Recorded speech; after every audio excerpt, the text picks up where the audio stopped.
Welcome back to Doctor Who The Cancelled Chronicles. You know the drill, so let's jump right into it.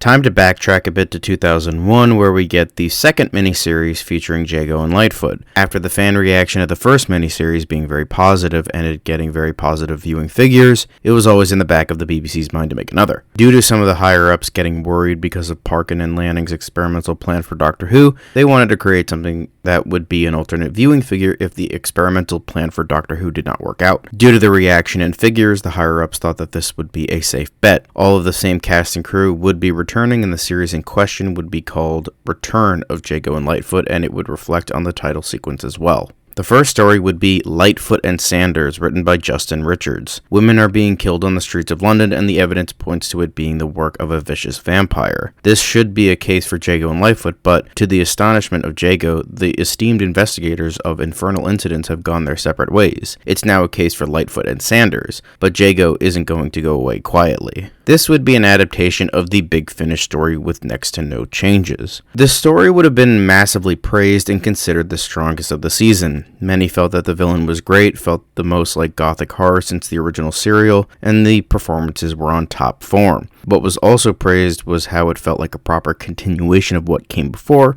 as sort of an incentive for returning fans.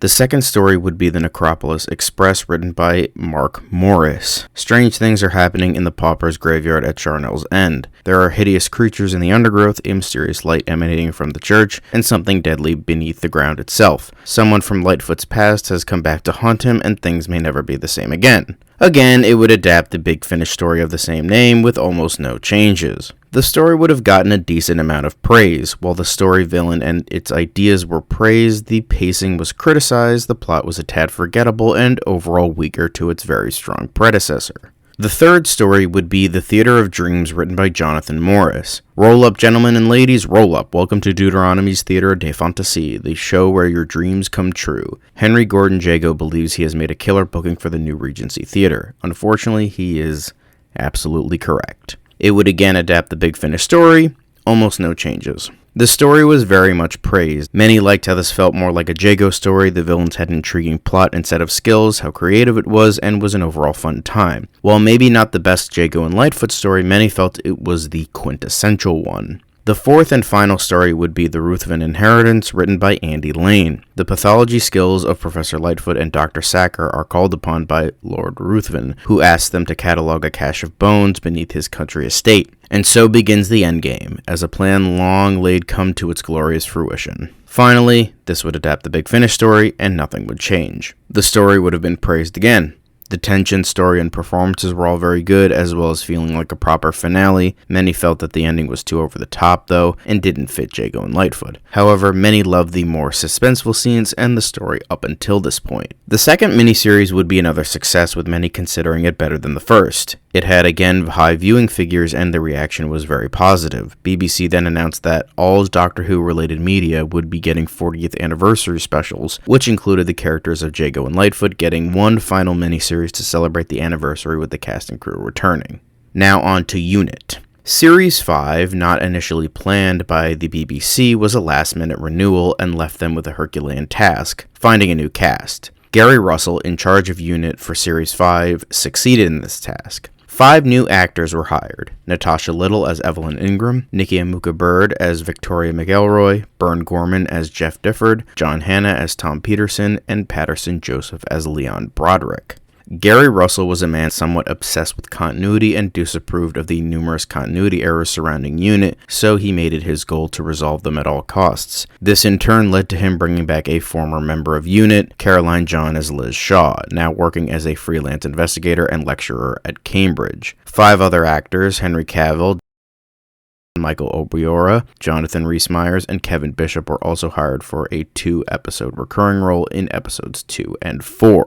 The first story is United We Stand, Divided We Fall, written by Jason Arnop. Episode 1 is a slower episode to start the season with. The remaining members of Unit, owner Casper Kremlin, Kent Withers, and Jonathan Hooper, are being interviewed. Unit is in the process of being suspended due to being too expensive to reasonably fight to keep going. Casper Kremlin sat at a desk with an interviewer off-screen. Opposite him laments that the Prime Minister has already had reason to reinstate UNIT since a Cyberman invasion force arrived through a portal, destroyed half of the House of Commons, murdered dozens of politicians, and then vanished back through the same portal due to some unseen force. The interviewer asks about the minister. "You never met him?" asks Casper Kremlin, sarcastically raising an eyebrow. "Lucky you. Horrible man. Wore a lot of black. Dead as a dodo now." We cut to Hooper, sitting at the same table, evidently on a different day. The same interviewer in front of him. The interviewer asks about the Victorian mission. Hooper explains what happened and how Bombera and the others had to stay behind. We cut again, this time to another day, and Lethbridge Stewart is sitting at a table. The interviewer asks him what he personally, as a veteran of UNIT, thinks stopped the Cybermen. Lethbridge Stewart raises an eyebrow. "I could not tell you." "Make an educated guess, then." "An educated guess?" questions Lethbridge Stewart. "Knowing my age and with the experiences I've had, I can guess quite easily. It was a very old friend of mine. I would stake my life on it." "And what does that mean?" asks the interviewer. Lethbridge Stewart merely smiles knowingly. "A woman now, I hear. I look forward to reuniting with her one day." We cut to the interviewer, talking to Withers. "UNIT will continue," says the interviewer. "The Prime Minister has decided that at least it will in one form or another." "In one form or another," repeats Withers. "I'm not sure I like the sound of that." A few weeks later, Casper stands in UNIT, which has moved location to a large tower block in the center of London, and speaks to Withers and Hooper. UNIT's funding has been re-established, she informs them. "I detect a but in there," comments Withers. "But," continues Casper, "the Prime Minister has insisted on appointing the new members of UNIT himself. Do try and make them feel welcome."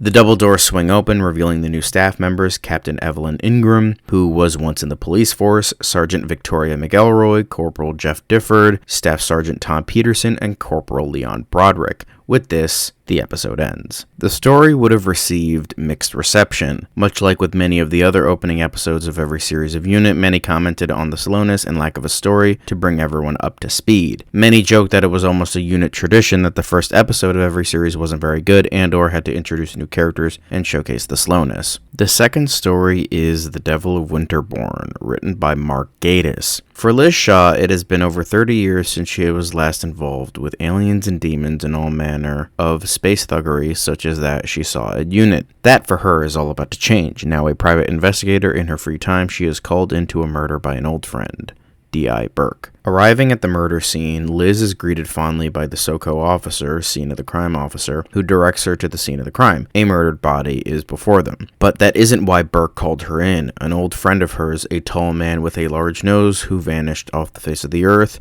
informed them that the murder of a dog nearby was more to Liz's standing, which she confirms when she sees the body. A satanic ritual has been performed with the dog's remains. Burke suggests checking out the nearby school, Winterborn, for the murdered body and dog are the headmaster and his pet, who until 6 months ago used to reside at the school. Liz agrees and visits the school. The new headmaster, Gavin Purcell, is terribly unhelpful to her, providing little information beyond the fact that he has been head for the last 6 months since Whitaker, the dead headmaster, left the position, and that the governors of the school were training him to take over when he did. Returning to Burke, Liz is informed that she is to report imminently to London. Arriving in an office in London, Liz finds herself sitting before a tall, frightening-looking woman, Evelyn Ingram, who is furious that a civilian is investigating murder. That is the job of UNIT, after all, and Liz is to be arrested for her interference. It is only a visitor that changes Evelyn's mind. Lethbridge Stewart arrives, pushing his way into Evelyn's office and defends Liz. She was a former member of UNIT some years ago, and so cannot truthfully be considered a civilian. Reluctantly, Evelyn is forced to allow Liz to continue. At Winterborn, two boys are playing football. Billy Edwards, returning from season 1 and 2, now portrayed by Henry Cavill, and Luke Pendrell, portrayed by Michael Obiora. The twosome discuss how long it is before they're able to leave the school, with Luke lamenting that he's on his best behavior, he'll be out of here in a week. A third boy, George, Billy's brother, runs in,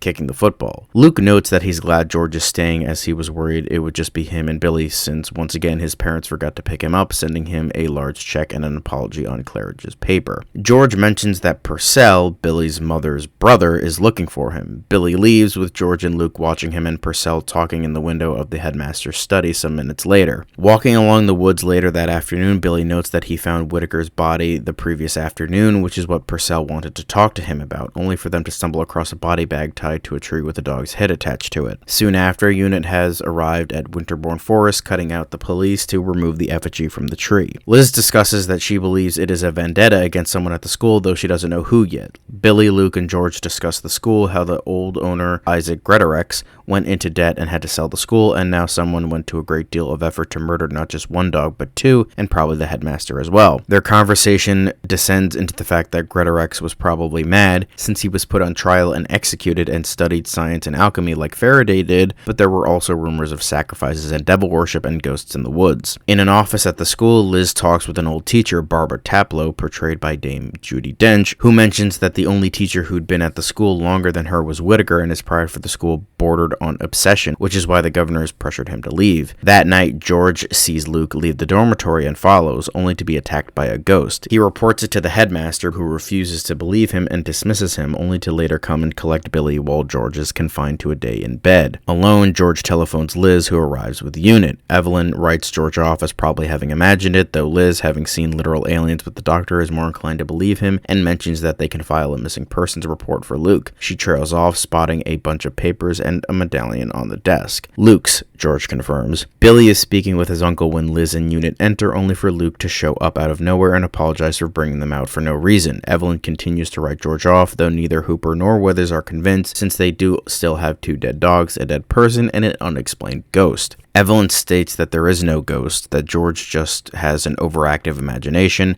and the dead body was a botched mugging, before inquiring as to why Hooper and Withers have come when she was sent specifically. Withers declares that his son William attends the school in his first year. He and Hooper are here on a visit. Liz suddenly shudders, declaring that someone just walked over her grave. In the dormitory, Luke and Billy are talking about Luke's upcoming birthday party. The next morning, Billy and George walk into the dormitory with a cake, only to find that Billy's uncle is standing over Luke, who's been strangled. George screams and drops the cake, which splatters over the floor. At unit, Hooper is examining the dead body of Luke. He notes to the rest of unit that Luke was definitely strangled, but that something strange is on the body. He lifts up the arm, revealing a straw-shaped hole in the armpit. Someone has tried to cut into him with a sharp blade, slightly rusty, that's bent to the left. Evelyn and the new recruits wonder why anyone would do that, only for Withers to have the answer. If you stick a catheter in there, you'd have direct access to the blood supply from the heart. Evelyn asks if the injuries are the same as those on the dogs, to which Hooper assures her they're not dissimilar. Outside an interrogation room at unit later that afternoon, Withers is waiting for the others to arrive. He notes that Purcell is denying everything, claiming that he just found the body. Evelyn admits that it's a possibility, but having been in the police force for so long, she knows when someone is guilty. Back in the interrogation room, Liz and Evelyn confront Purcell, with Liz showing that she did her job better than Evelyn, and the others did, for she found one of Purcell's missing buttons under the dead body of Whitaker when it was removed. With the interrogation over and Purcell unable to offer any alibi for why the button was there, Liz and Evelyn leave, with the latter being furious at the former, making her look like a monkey. Evelyn warns Liz that she may have friends in high places, but the investigation is still a unit case, and until a headless ghost tell her otherwise, it will remain that way. The next day, Liz returns to the interrogation room and confronts Purcell on someone called Isaac Greatorex, eventually descending into pushing him on a cult. Greatorex, his murder of Whitaker, and his killing of Luke. It gets her nothing but a large mark on her cheek, for Purcell slaps her in the face. At Winterbourne, Barbara Taplow enters the room where George and Billy are packing and discussing Luke. As she is heading the same way as they, she offers them a lift home. Purcell admits that it was all about fear, about control, of controlling the boys at Winterbourne. He wanted Luke dead, so he took his life and murdered Whitaker some time before because he was too weak to go the whole way and resurrect Isaac Greatorex. In Casper's office at unit, things are descending into a shouting match. Evelyn is pleased that they have a full confession, but Liz is sure there's something not right about the whole situation. Evelyn asks her to not start all that mumbo-jumbo again, that they have the evidence. Purcell was found at the scene of the crime, and he confessed. What more does Liz want? In the end, the conversation descends into a shouting match, with Liz telling Casper that what she wants is for him to get Dixon of Bloody Dock Green here, who thinks she's better than everyone else, off my back, so that I can actually find out what occurred in this situation. We cut to Barbara Taplow and Billy arguing as they struggle to zip his suitcase, and her dog's collar falls out. Reading through documents, Liz figures everything out and rushes to the school, bursting into the dormitory to find a large knife sticking out of Barbara Taplow's chest. She takes the knife and shows it to Purcell in the interrogation room. He explains everything to her, that he caught Billy drinking Luke's blood and couldn't accept his nephew was becoming a monster. So so covered everything up and took the blame, before adding that Billy thinks he is the reincarnation of Isaac Greatorex, and that new converts are always the strongest. Eventually, they figure it out. Billy is going to sacrifice his brother George at the nearby bridge, right where Greatorex was buried, so that he can be truly resurrected. With Unit, they rush off to stop him, finding George tied to the bridge, crucifixion style, and Billy drinking his blood. Liz is able to defuse the situation by revealing to Billy that he doesn't have the required knife, the one he used to kill Barbara Taplow, because he left it behind in her chest. Purcell steps forward to talk his nephew out of it, revealing it was all supposed to be a game. But games are supposed to be fun, aren't they? Asks Billy. Before either he or Purcell can react, Evelyn orders Victoria, Jeff, Tom, and George to gun Billy down. He staggers backwards and falls against the edge of the bridge, toppling out of sight into the motorway below. The group rush forward and there's no body left behind. It's gone. Later that week, we cut to the graveyard from Series 1 and 2. The Unit team and Liz stand before a gravestone. William Edwards. His mother, Henrietta, from Series 1 and 2, is standing there. Withers approaches her, seeing her cry. She turns to him and announces that because her son has been found posthumously guilty of murdering Luke, he cannot be buried in consecrated ground, and thus does not have a gravestone. Understanding, but also sharply, Withers tells her that this is what happens when she tries to find out the truth. It's not just her husband dead, but her son too, not to mention her brother in prison for grooming Billy for murder. He leaves her behind, returning to the group. The story once again received mixed reception. Some liked the more grounded aspects as it felt more like Unit proper, but some felt that it was too grounded, as well as it going too far in certain places with its darker themes and tones, as well as it being considered a bit too slow. However, many praised the return of Liz Shaw. The third story is Ghosts of Winterbourne, written by Mark Gatiss. We start on George walking in a forest only to come across a hanging body, which he identifies as Billy. The head of the body tips up to stare at him, then smirks evilly. I told them I'd come back, and I have.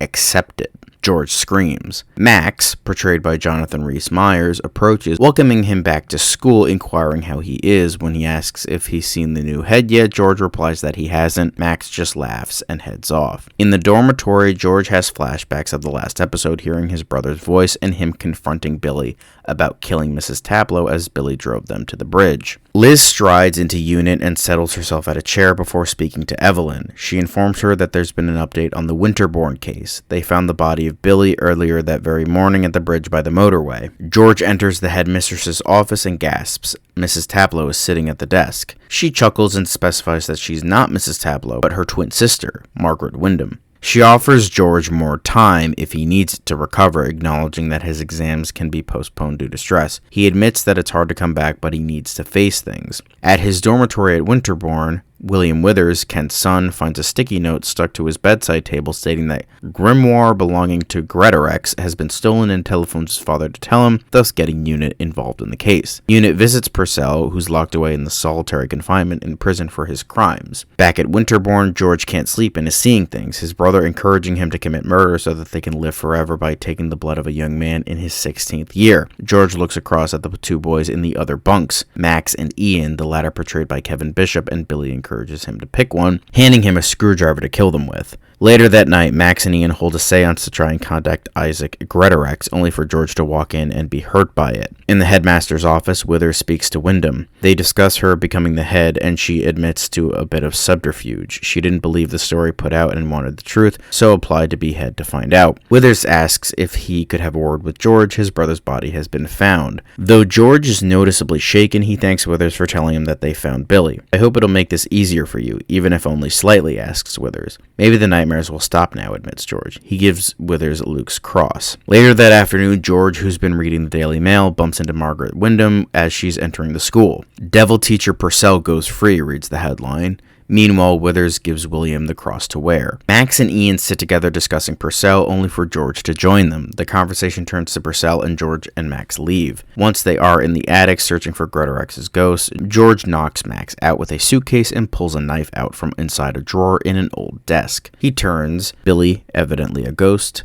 nods at him and plunges the knife into Max's stomach. Meanwhile, William screams, clutching at his neck as the cross begins to choke him. Liz and Withers dive to pull it off of him. In the attic, Purcell, who's been released, bursts in on George licking the blood off of Max's dead body. Max's body is removed. Liz flashes her ID, Withers flashes his, and they're allowed access. Max Rosenberg, Hooper informs them as they arrive, restrained and tied to the rafters. A gruesome way to go, assuming he wasn't already dead. Time of death between 2 and 3, that was when they were last seen. Liz visits Wyndham, who admits she has Gretorex's book and states that the book is Greatorex, as it was made from his skin. Withers visits Purcell, who's now back in prison after being found at the scene of the body, and convinces him to help stop Greatorex. Purcell is returned to Winterbourne with Withers under a police escort. He draws a star on the floor and informs the group they're safe inside it. He lights 2 candles on the candelabra on the shrine nearby, and they say the spell in Gretorex's book, which summons him in the form of George. A blood-stained Billy emerges from behind him, and both gesture for the book. Purcell fights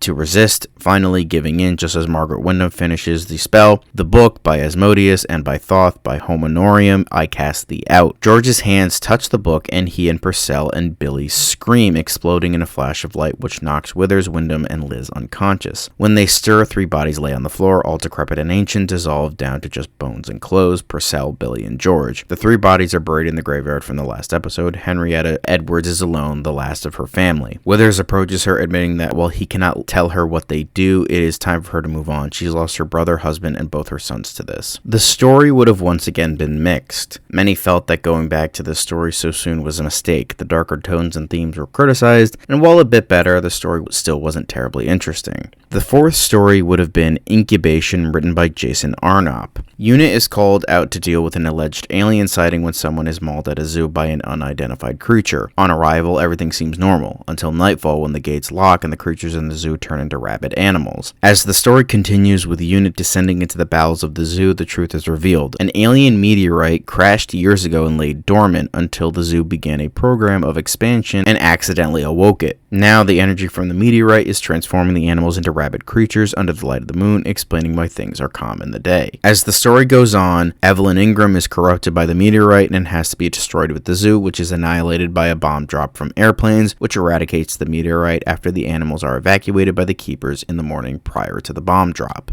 The story would have been somewhat praised. While it was a more run-of-the-mill story, it was much more praised after the 2 more lackluster stories. However, the death of Ingram wasn't very felt, as many didn't really like her character and didn't really get to know her all that well either. The 5th story is The Hall of Hell, written by Gary Russell. Unit is called to an alien sighting in a church, this time backed by actual video footage of something moving too fast to properly be seen attacking preachers in a church. Descending into the bowels of the church, Unit discover a secret experimental lab underneath filled with mutated creatures that have managed to escape and start picking people off one by one. As they descend deeper into the bowels of the secret lab underneath, it becomes clear that the lab isn't secret. The government has been creating humans to experiment with diseases to find cures to lower death rates in the future, but something has gone wrong and the creatures have escaped. Unit finds a camera and plays the footage, which shows one of the test subjects having an adverse reaction to one of the tests and accidentally destroying the rest of the cures, thus allowing the mutation to happen, and that they're eating humans to try and regain their humanity.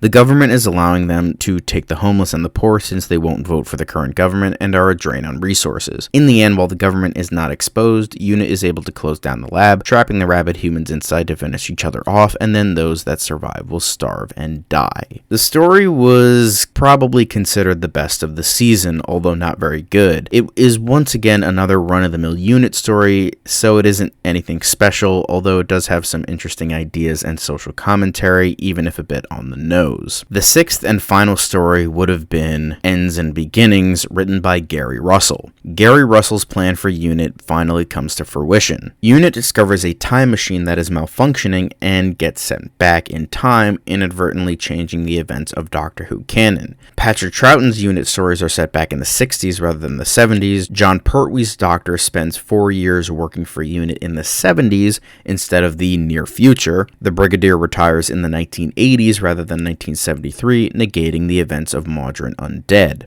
Withers and Hoopers find themselves having to survive the events of the invasion. Jeff Difford ends up in the events of the Mind of Evil, while Peterson ends up in Modern Undead, and Broderick ends up involved in Battlefield, now set in the 1980s rather than in the far future, thus removing mentions of the King and fitting the timeline of the Queen still being alive and on the throne at the time. To get home, each of the members of the team has to find a piece of the broken time machine which returns them to the present, so several of them, including Difford and Peterson, are tempted to stay in the past and have to overcome their dark thoughts to successfully go home. We end the episode on the newly reunited unit team being called out to deal with a crashed alien spaceship stuck in the roof of the Millennium Dome. The final credits begin, but we're not done yet. There is a post-credits scene with Liz opening the door to her house and enters the living room and gasps. The TARDIS is parked in her living room. "Hello, Liz," says the third Doctor. "We do not see him from the front. It would be over his shoulder and the TARDIS behind him." Smash cut to black. The story would have divided the fan base. Many thought that this didn't feel like a unit story and purely existed to satisfy Russell's own interests as a fan and that retcons weren't necessary. However, others, many liked the attempt to try and fix the continuity of Doctor Who, making it a bit more digestible. The story itself was a boring fetch quest, many thought, although many liked the use of archive footage and inserted new characters into the old footage, as well as seeing Liz Shaw one final time and seeing her reunite with the third Doctor, even if for a short cameo with a body double. Series 5 of Unit was considered the weakest of the bunch. The stories were either mediocre or generic at best, some were too dark while others were too ridiculous, as well as the final episode existing to satisfy the producer's own personal qualms with the original series, as well as the ratings going dramatically down after the first episode. It was then decided that Series 6 would not be commissioned, but the BBC still had something planned for fans. The BBC wanted to still celebrate the 40th anniversary of Doctor Who, so a standalone special was commissioned instead of a Series 6. They were inspired by the events of Ends and Beginnings, where the cast goes back in time and interacts with past characters. They commissioned David Bishop to do a story that included these prerequisites. With this, to fully take advantage of the 40th anniversary as well as the 35th anniversary of the invention of Unit in the invasion, he came up with a story where the setting featured would be during the 70s and intertwine real-time events with the assassination of JFK in 1963 and pose itself as a real documentary. It would be a 2-hour television film with Nicholas Briggs coming back as he was the best showrunner of the series and the BBC needed his help to end the series properly. The special would be Who Killed Kennedy, written by David Bishop. The shocking secret linking a Time Lord and a president. President John F. Kennedy was assassinated in Dallas, Texas on November 22, 1963. Now, the premiere of this special reveals frightening new information about the assassination, the real reasons why the President of the United States had to die, and an incredible plan to save the man known as JFK. These stunning revelations involve an ultra-secret military force disguised as a minor offshoot of the United Nations, and an international terrorist leader who was twice brought the world to the brink of nuclear conflict. For more than 3 decades, the public has been fed lies, half-truths, and misinformation. Now, despite government attempts to halt the premiere of this special, the complete shocking story can be told. Watch the special they tried to ban. Normally, I would say this would adapt the story and move on, but considering that this is a big special, I wanted to be a little bit more specific. Due to the fact that there is a lot to this book, obviously being a fucking book, I did want to trim down the proper aspects. The stuff that would be trimmed is the more personal stuff in regards to James Stevens as a character, at least in the beginning. This film would be more so focused on the neutral bystander to the events of the Third Doctor era. Not saying that all of the more personal stuff would be cut out, just some of the stuff in the beginning, and snippets here and there as time goes on. Then we get to the darker aspects. Despite Unit being a bit more adult, the references to sex would be slimmed down and more so implied, as well as Dodo's character. She still dies, but the stuff that happens to her in the psych ward would be removed. It doesn't really add a ton to the story, and it felt like adding edginess for the sake of edginess. The special would use archive footage in regards to references to stuff that actually happened, but if anything needed to be shot fresh and new, it would be, whether that be recasting older characters or not. Anything with the Brigadier, the Third Doctor, Benton, they would try to be shot with a double from the back and use archive audio footage, or Courtney and Levine recording new lines. But if there needs to be more, there would be recasting involved. Dodo would need to have a new actress due to her heavily featured role in the special, and she would be played by Sally Hawkins. Meanwhile, James Stevens would be played by Dominic West. It would try to have the feel of the 1970s as much as possible, as well as having the feel of a documentary while also trying to tell a story. There would be some talking head segments narrating what would be happening on screen. These aspects would be used to cut away from darker aspects of the story, like Stevens finding Dodo dead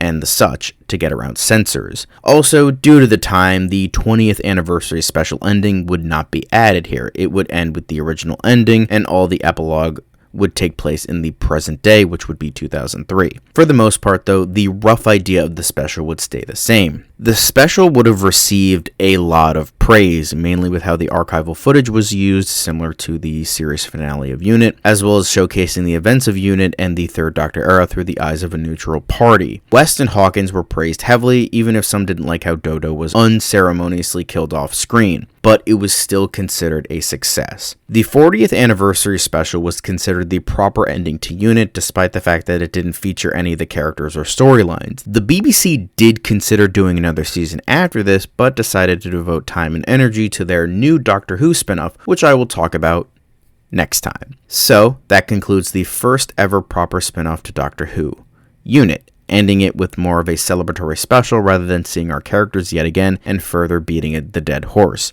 But see you next month with another video.